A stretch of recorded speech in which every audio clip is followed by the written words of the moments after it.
Okay, in this video I want to explain you how to solve cyclic integrals. So the first step is knowing when integral is cyclical. For example, an exponential and a null. This is the most common example of a cyclic integral. It's an integral that contains two inner functions. One that is an exponential function like this, which the derivative is 3e to the 3x, and which integral is 1/3 of e to the 3x. So as you can see, basically the derivative and the integral are the same. And that happens also with the second function, which is a sine.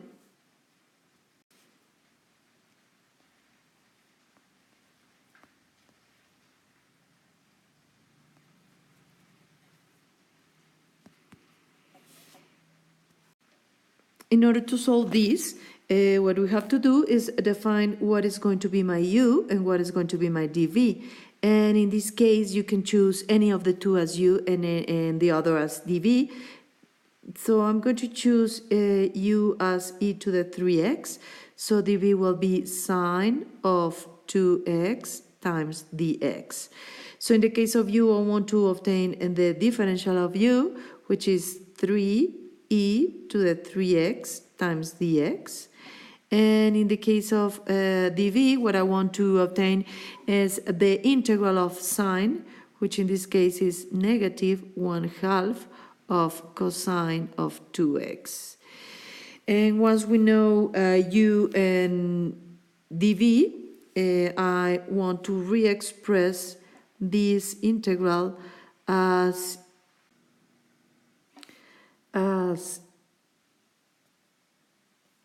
u, which is e to the 3x, times b, which is negative 1/2 of cosine of 2x, minus the integral of negative 1/2 cosine of 2x times du, which is 3e to the 3x times dx.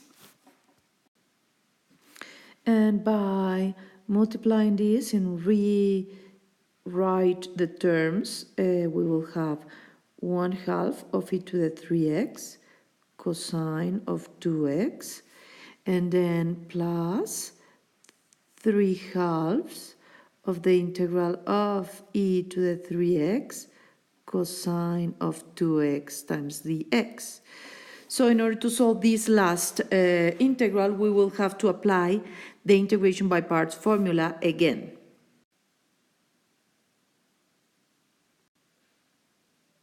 So there you have. And the idea now is that we're going to repeat the integration by parts with this second integral. So one thing that you have to have in mind is the same function as u,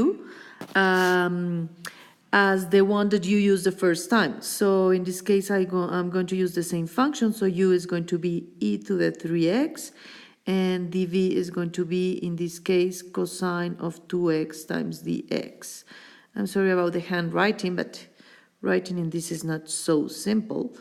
And then you have the derivative of e to the 3x, which is 3e to the 3x times dx, and the integral of cosine, which is 1/2 of sine of 2x. Okay, now let's rewrite the complete function, including the double change of variable, or the formula of the integration by parts. So this is the result of the application of the second by the second time of the same integration by parts formula. And the last thing to do is just multiply 3/2 by the first term and 3/2 by the second term. And by doing so, we will obtain the following.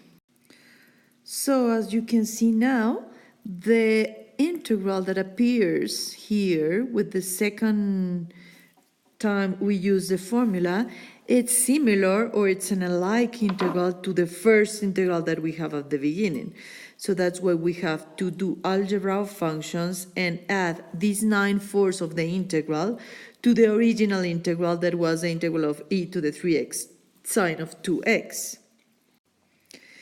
And if we do that, we will sum 1 time the integral of e to the 3x sine of 2x times dx, that was my original integral, plus 9/4 of the integral of e to the 3x times sine of 2x. And think about this as two simple terms, like x and 9/4 of x. If we add 1x plus 9/4 of x, what we have is that in this unit, we have 4/4. So 4/4 plus 9/4, it will be 13/4. That is exactly the coefficient that we will have on our left-hand side of the equation. So once we add the 1 plus the 9/4, you will obtain 13/4 of the integral. And as we don't want 13/4 of the integral, we just want 1, what we're going to do is that we are going to multiply all terms by the reciprocal of 13/4, which is 4/13. So by doing so, in the first term of the equation, we will obtain 1 integral of e to the 3x sine of 2x. And on the other term of the equation, we will obtain negative 1/2 times 4/13 e to the 3x cosine of 2x plus 3/4 times 4/13 e to the 3x sine of 2x. So by simplifying that, these 4 and these 2, the result will be negative 2/13 e to the 3x cosine of 2x plus 4 and 4, you can simplify it and you will obtain 3/13 of e to the 3x sine of 2x. And the last thing we have to do is to add a c as the arbitrary constant that we need in all the indefinite integrals. Well, I hope this video has clarified your doubts or problems with respect of the cyclic integrals.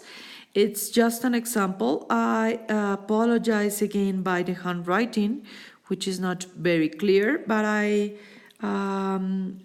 hope you have find this also useful. See you later.